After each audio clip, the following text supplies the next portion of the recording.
When my grandpa was a young man, he farmed a field on the west side of Maple Grove Cemetery.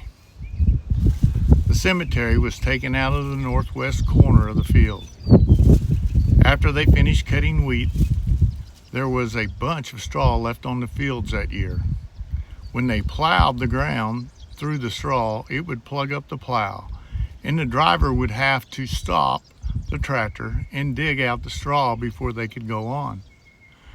Grandpa would drive the tractor during the day, and he hired a boy, Jedediah, to drive the tractor at night.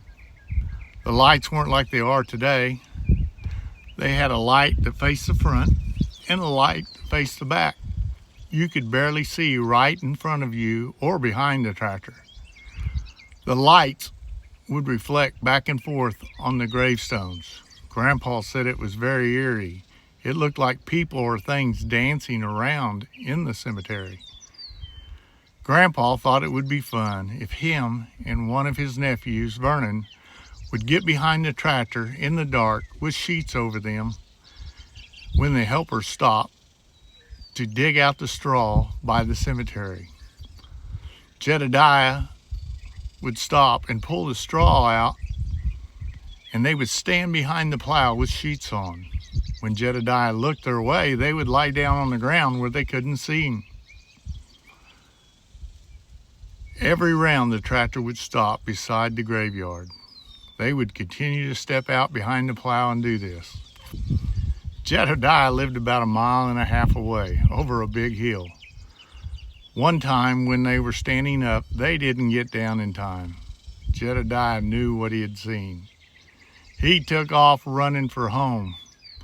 Up the hill he went, and Grandpa realized that he was going to have to plow the field himself and started chasing after him, trying to stop him.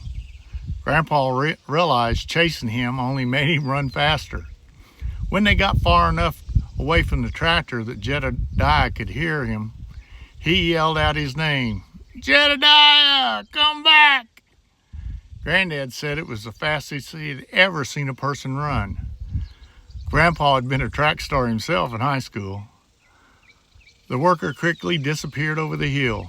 Grandpa went to Jedediah's house, but couldn't get him to come out. He refused to ever work for my grandpa again.